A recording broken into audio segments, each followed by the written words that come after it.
ఇంకొద్దిసేపు ఉంటే నాన్న మళ్ళీ ఇంటికొస్తాడు. పొద్దునంటే ఎట్లో గట్లా తప్పించుకున్నా, మళ్ళీ ఇప్పుడు ఎట్లా తప్పించుకోవాలో ఏమో. రేయ్, అమ్మా, నాన్న ఇంటికొచ్చినాడా? మళ్ళీ నన్ను పిలిచినాడా? నన్ను తోలుకొని రమ్మని నిన్ను పంపించినాడా? వీడి భయం మామూలుగా లేదు.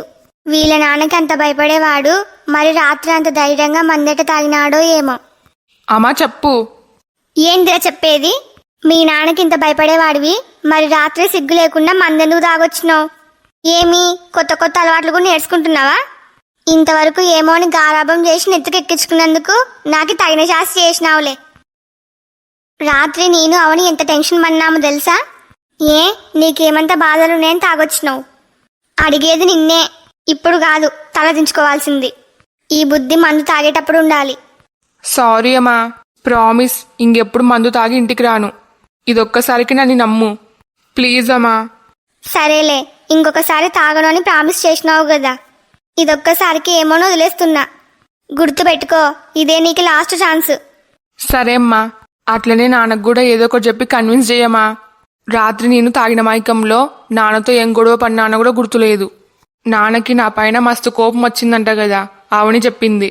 నాకి నాన్న ముందరికి రావాలంటే కూడా మస్తు భయమేస్తుంది. ప్లీజ్ అమ్మా, ఇదొక్కసారికి నాన్నని ఎట్లో గట్లా మేనేజ్ చెయ్యి. నన్ను ఏమనొద్దని నాన్నకు నువ్వే చెప్పు. పిచ్చోడు, అవని చెప్పిన అబద్ధాన్ని నిజం అనుకుంటున్నాడు. అదంతా కావాలని చెప్పిందని తెలిస్తే వీడి రియాక్షన్ ఎట్లుంటుందో. ప్లీజ్ అమ్మా, నన్ను తిట్టొద్దు అని నాన్నకు నువ్వే చెప్పు. ఇదే లాస్ట్, ఇంకెప్పుడు నేను తాగి ఇంటికి రాను.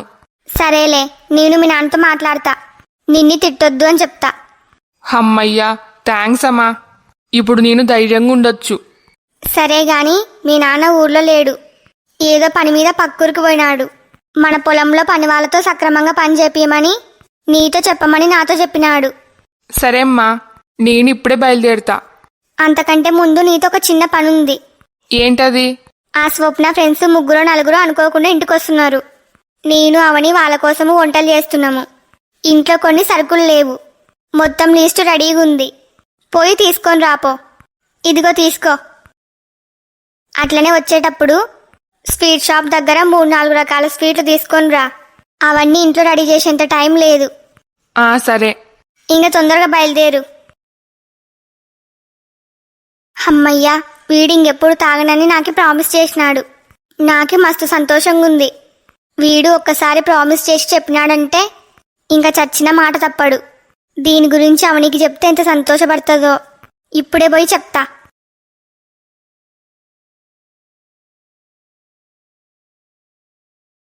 ఏందత్తయ్యా అంత సంతోషంగా కనబడుతున్నారు? మీ కొడుకు దగ్గరికి పోయి గట్టి గట్టిగా మాట్లాడుతుంటే మీరు ఎంత కోపంగా తిరిగి వస్తారో అనుకున్నాను. కానీ మిమ్మల్ని చూస్తుంటే నవ్వుకుంటూ వస్తున్నారు. విషయం చెప్తే నువ్వు కూడా సంతోషపడతావు. అవునా, ఏంటత్తయ్యా అది? నా కొడుకు ఇంకా జీవితంలో మందు జోలికి పోనని నాకు ప్రామిస్ చేసినాడు. నిజమా అత్తయ్యా? అవునమ్మా, వాడు ఒక్కసారి ప్రామిస్ చేసినాడంటే ఇంకా జీవితంలో మాట తప్పడు. వాని గురించి నాకు బాగా తెలుసు. నిజంగా ఎంత మంచి గుడ్ న్యూస్ చెప్పినారు. నాకు చాలా సంతోషంగా ఉంది అత్తయ్యా. ఏంది మీరు తీరిగ్గా ముచ్చట్లు పెట్టుకుంటున్నారు? ఇంకా కొద్దిసేపు ఉంటే నా ఫ్రెండ్స్ ఇంటికి వస్తారు. మీ వంట పనులు ఎంతవరకు వచ్చినాయి? ఊకే చెప్పి ఇంట్లో పోయి కూర్చుంటే అయిపోతుందే? అప్పటికప్పుడు వంట చేయమని చెప్తే ఆ వంటలకి కావాల్సిన సరుకులు ఇంట్లో ఉండాలి కదా. నీకేమి చెప్పిపోవడం ఈజీనే. ఈడ వంటలు చేసే వాళ్ళకి తెలుస్తుంది ఆ బాధ ఏందో. తీరిగ్గా ముచ్చట్లు పెట్టుకుంటున్నారని చాలా కోపంగా అంటున్నావు. నీకెందుకే అంత కడుపు మంట? నన్ను అవనిని చూసి వారసలేకపోతున్నావా? అంత సీన్ లేదులే. అయినా మీతో నాకెందుకులే. నేను ఇప్పుడే అన్నయ్యకి ఫోన్ చేసి ఇంట్లోకి కావాల్సిన సరుకులు తెమ్మని చెప్తా. అవి మీ మొఖాన కొడితే ఈ పీకిలాట ఉండదు. అవసరం లేదు, మీ అన్నయ్య ఆల్రెడీ సరుకులు తేవడానికి పోయినాడు. దీని మాటలు విన్నావా అవని? సరుకులు తెచ్చి మన మొఖాన కొడుతుందంట. దీనికి రాను రాను కొంచెం కూడా భయం లేకుండా పోతుంది. ఏమోని నీ ఫ్రెండ్స్ కోసం వంటలు చేస్తుంటే దీనికి కొంచెం కూడా విశ్వాసం లేదు. ఏయ్, మేము వంట చేసేది పూర్తయ్యే వరకు నువ్వు మాకు అసలు కనిపించద్దు. నీ ముఖం చూస్తే వండబుద్ధి కూడా కాదు. పోయి నుంచి. అవని పద. ఈ అత్త కోడలిద్దరు ఒకటైనారు. మా అమ్మకి ఏం మందు పెట్టి మార్చుకేందో ఏమో. అవని పైన ఈగ కూడా వాళ్ళనియదు. అవని కొంచెం ఉంటే నా ఫ్రెండ్స్ ఇంటికి వస్తారు కదా, అప్పుడు చెప్తా నీ పని. నీకు అవమానం జరగకుంటే నా పేరు స్వప్ననే కాదు. అప్పుడు అమ్మ అనవసరంగా డిస్టర్బ్ చేసింది, లేకపోతే ఈ పాటికి ఆ డీటెయిల్స్ కనుక్కునేదాన్నేమో. ఇప్పుడు మళ్ళీ అభిని ఫోన్ అడగాలి. అభి, అభి, ఏంది పల్లవి? అభి, నీకు ఇంతకుముందు చెప్పినా కదా నా మొబైల్ ఫోన్లో ఛార్జింగ్ లేదు, నా ఫ్రెండ్కి ఫోన్ చేయాలి అని. అవును చెప్పినావు. నీ ఫోన్ ఇంకా ఛార్జ్ చేయలేదా? లేదు అభి, ఇందాకే ఛార్జింగ్ పెట్టినా. అయితే నీకు ఫోన్ కావాలి అంతే కదా? అంతే. ఇదిగో పల్లవి తీసుకో. థ్యాంక్స్ అభి. బావా, ఏంద్రా బమ్మర్ది? నువ్వు మా ఊరు చూడాలి అన్నావు కదా, నేనిప్పుడు బయటికి పోతున్నా, నాతో పాటు రా. మరి నీకే మా ఊరు మొత్తం చూపిస్తా. అవునా? అయితే వస్తున్నా ఆగు. పల్లవి విన్నావు కదా, నేను కొద్దిసేపు ఊర్లోకి పోయిస్తా, నీకి నా ఫోన్ తర్వాత ఇస్తలే. ఇప్పుడు ఇచ్చిపోతే ఏమైతుంది? నువ్వు పోయేది ఊర్లేకే కదా, నీకి ఫోన్తో ఏం అవసరం? అమ్మో అట్లంటవేంది? నాకు అమెరికా నుంచి చాలా ఇంపార్టెంట్ కాల్స్ వస్తాయి.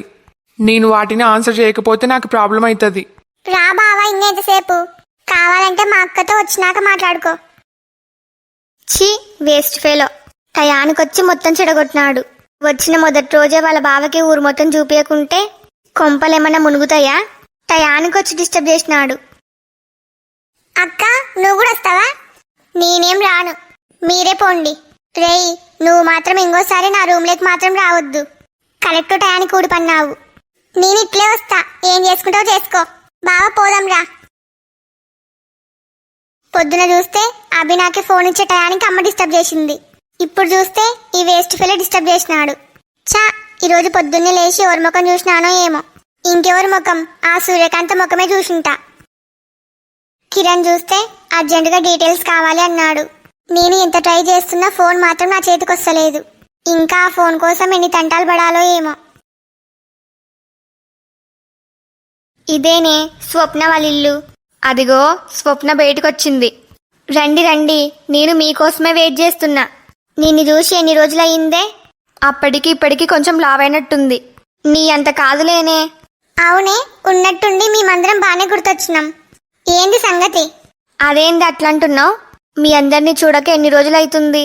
మీ అందరితో కలిసి కొద్దిసేపు టైం స్పెండ్ చేయాలనిపించింది, అందుకే ఫోన్ చేసి రమ్మన్నా. అబచా, నమ్మాలా? నాకు నీ గురించి బాగా తెలిసే. నువ్వు కారణం లేకుండా ఏ పని చెయ్యవు. ఫస్ట్ మ్యాటర్ ఏందో చెప్పు. ఇందుకేనే నువ్వు నా బెస్ట్ ఫ్రెండ్ అయినావు. నా గురించి నీకు A to Z మొత్తం తెలుసు.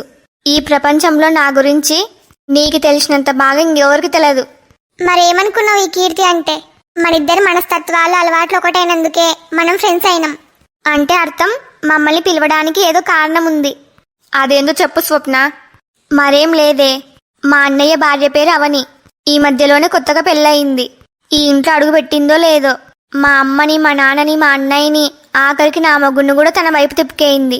అది ఈ ఇంట్లో అడుగుపెట్టినాక నాకు అసలు విలువ లేకుండా పోయింది. మా ఇంట్లో నన్ను ఎవరు లెక్క చేసలేరు. దానికంతటికి కారణం అవనీనే. తన పైన రివెంజ్ తీర్చుకున్నాక ఎన్ని ప్లాన్లు వేసినా సరే అన్నీ నాకే బెడిసి కొడుతున్నాయి. మా ఇంట్లో వాళ్ళందరూ రివర్స్లో నన్నే తిడుతున్నారు. అవునా? మరి ఈడ ఇంత ఇబ్బంది ఉన్నప్పుడు నువ్వు మీ అత్తగారింటికి పోవచ్చు కదా. ఇన్ని అవమానాలని భరిస్తూ ఈయనే ఉండడం ఎందుకు? నా మనసులో ఉన్న కుట్ర గురించి వీళ్ళకి తెలిస్తే ఆఖరికి వీళ్ళు కూడా నన్ను చీ అంటారు. ఎట్టి పరిస్థితుల్లోనూ నిజాలేవి బయట పెట్టకూడదు.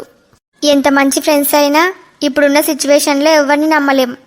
అందుకు అందరికీ చెప్పినట్టు వీళ్ళకు కూడా అబద్ధాలు చెప్తే సరి. రాణి అడిగింది కరెక్టే కదా. నువ్వు మీ అత్తగారింటికి పోతే ఏ సమస్యలు ఉండవు. కరెక్టే, కానీ నేను ఇప్పుడు ప్రెగ్నెంట్. ఇప్పుడు నా పుట్టింట్లో ఉండక నాకు తప్పదు కదా. వావ్, కంగ్రాచులేషన్స్ స్వప్న. మాకి చాలా సంతోషంగా ఉందే. ఇప్పుడు ఎన్నో నెల? ఇప్పుడు 3వ నెల. అంటే నువ్వు ప్రెగ్నెంట్ అని తెలిసినా కూడా సరే నిన్ను ఇంట్లో ఎవరు లెక్క చేసలేరా? అదే కదా నేను కూడా చెప్పేది. ఇది అసలు కరెక్ట్ కాదు. నువ్వు ఇప్పుడు ప్రెగ్నెంట్ కాబట్టి నిన్ను అందరూ కంటికి రెప్పలాగా చూసుకోవాలి. ఆ మహాతల్లి అవని ఉంది కదా, అది ఇంట్లో ఉండగా నన్ను ఎవరు పట్టించుకోరు. మా ఇంట్లో వాళ్ళందరికీ అది బాగా నూరిపోస్తుంది. అలాంటి వాళ్ళని ఊకనేసి పెట్టకూడదు. వాళ్ళంతా చూడాలి. మా ఇంట్లో అందరూ దానిపైన ఇగ కూడా వాళ్ళనియ్యరు. నా ఒక్కదాని వల్ల చేత కాకనే ఈరోజు మీ అందరినీ మా ఇంటికి లంచ్కి ఇన్వైట్ చేసిన. సరే, ఇప్పుడు మమ్మల్ని ఏం చేయమంటావు?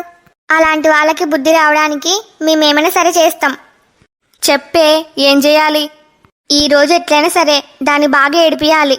మనకి టైం దొరికినప్పుడల్లా దాన్ని బాగా అవమానించాలి. దానికి బుద్ధొచ్చేలాగా చేయాలి. సరేనే, ఇంకా మాకు వదిలేయ్, మేము చూసుకుంటాం. అవును, చాలా థ్యాంక్సే. ఈ రోజు మనమేందో దానికి చూపియాలి. అయితే పల్లవి వాళ్ళ పుట్టింటికి పోయిందన్నమాట. అవునరా, నాకిప్పుడు కొంచెం ప్రశాంతంగా ఉంది. ఏ పల్లవి వాళ్ళ ఊరు దగ్గర ఎప్పుడు కావాలంటే అప్పుడు పోయి చూసి రావచ్చనే. ఇంకేంది పోయేది, ఒక్కసారి పోయొచ్చినందుకే మన నెత్తిన 100 ప్రాబ్లమ్స్ ఉన్నాయి. ఇప్పుడు మళ్ళీ పోతే ఇంకేమన్నా ఉందే? పర్లేదులే, నీకు బాగానే బుద్ధొచ్చింది. ఇంకా నయం, పల్లవిని చూడ్డానికి మళ్ళీ పోదామని ఏడంటావో అనుకున్నా. నేనేమి రఘు కాదు, నాకే తొందరగానే బుద్ధొస్తుంది.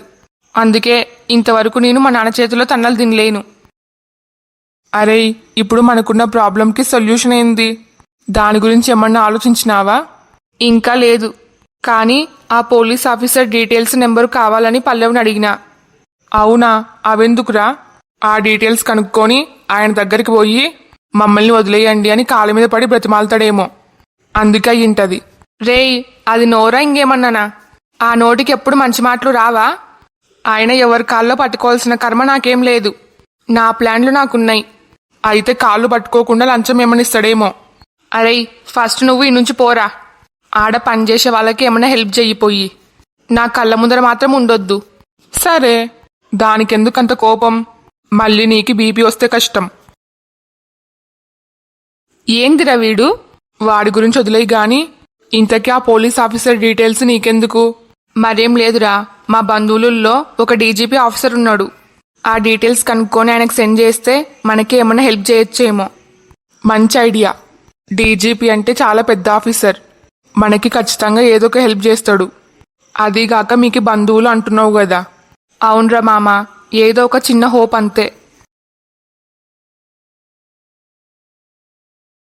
అమ్మా, నా ఫ్రెండ్స్ వచ్చినారు, రానికి పరిచయం చేస్తా. నమస్తే అండి. అందరికీ నమస్తే అమ్మా. అందరు బాగున్నారా? బాగున్నాం. సంతోషం. ఏమే, మీ వదిన అవని అంటే ఆమెనేనా? అదే అవని అంటే. మా ఇంటికి పట్టిన శని. ఇప్పుడు చూడు, నేను మీ వదిన్ని ఎట్లా అవమానిస్తాను. ఆమెవరు? మీ ఇంటి పని మనిషా? హలో ఫ్రెండ్స్ అందరికీ, ఈ వీడియో మీకు నచ్చిందా? నచ్చితే లైక్ చేయడం మాత్రం మర్చిపోవద్దు. అట్లనే ఈ వీడియోని మీ ఫ్యామిలీ అండ్ ఫ్రెండ్స్కి షేర్ చేయండి. ఈ స్టోరీ యొక్క రాబోయే మిగతా పార్ట్స్ కోసం మా ఛానల్ని ఇప్పుడే సబ్స్క్రైబ్ చేసుకోండి. వీడియోకి హైప్ వేయడం మాత్రం మర్చిపోవద్దు. మీ ఫీడ్బ్యాక్ని కామెంట్ చేయండి. నాకే సపోర్ట్ చేయొచ్చు కదా please. Thanks for watching. Bye bye.